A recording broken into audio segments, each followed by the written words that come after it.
हरियाणा में वैसे तो लोकसभा चुनाव के लिए 25 मई को वोटिंग होनी है। क्या बीजेपी, क्या कांग्रेस, सभी पार्टियों ने अपनी ताकत झोंक दी है।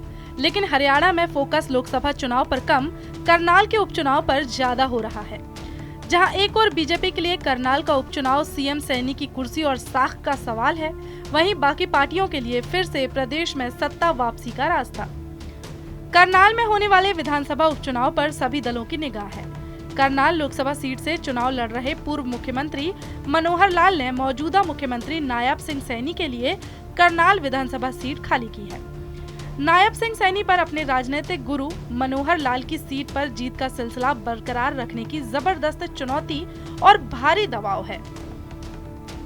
आपको बता दें, राज्य की 10 लोकसभा सीटों की तरह करनाल विधानसभा सीट पर भी 25 मई को उपचुनाव होना है।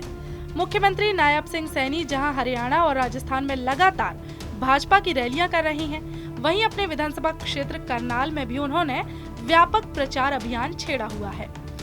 करनाल में मनोहर लाल को लोकसभा और नायब सिंह सैनी को विधानसभा चुनाव जितवाने के लिए उनकी टीमों ने डेरा डाला हुआ है। नायब सिंह सैनी के सामने अभी तक कांग्रेस, आप, जेजेपी और इनेलो यानी INLD ने अपना कोई उम्मीदवार नहीं उतारा है। राजनीतिक गलियारों में चर्चा है कि मुख्यमंत्री नायब सैनी के सामने चुनाव लड़वाने के लिए विपक्षी दलों के पास मजबूत उम्मीदवार नहीं है। चर्चा है कि एक सोची समझी रणनीति के तहत विपक्षी दल करनाल विधानसभा के उपचुनाव में कमजोर प्रत्याशी उतार सकते हैं। जबकि इनेलो के प्रधान महासचिव अभय सिंह चौटाला ने विपक्षी दलों का संयुक्त प्रत्याशी उतारने का प्रस्ताव रखा है। कांग्रेस, आप और जजपा ने अभी तक अभय सिंह चौटाला के इस प्रस्ताव पर कोई गौर नहीं किया है। नायब सिंह सैनी कुरुक्षेत्र के सांसद रहते हुए हरियाणा के मुख्यमंत्री बनी है। मुख्यमंत्री पद पर बने रहने के लिए नायब सैनी को 6 महीने के अंदर करनाल विधानसभा सीट से उपचुनाव जीतना जरूरी था। इस उपचुनाव को टालने के लिए कुछ लोगों ने हाईकोर्ट में याचिकाएं भी दायर की, लेकिन हाईकोर्ट ने उपचुनाव कराने पर कोई रोक नहीं लगाई। सबसे अधिक चुनौती यहाँ कांग्रेस के लिए बनी हुई है।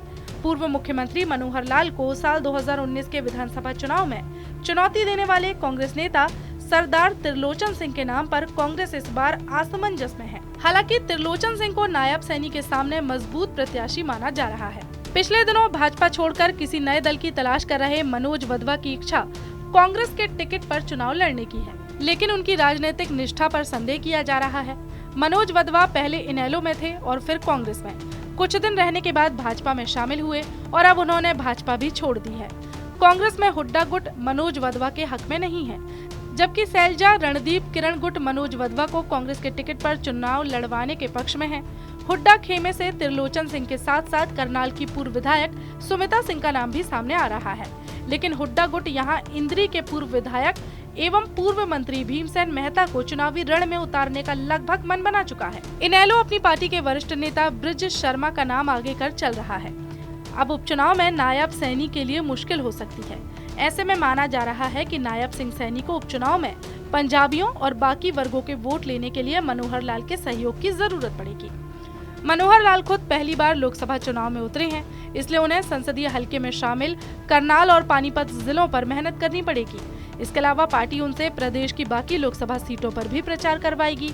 ऐसे में वह करनाल विधानसभा सीट पर उपचुनाव में सैनी की कितनी मदद कर पाएंगे, ये देखने लायक होगा।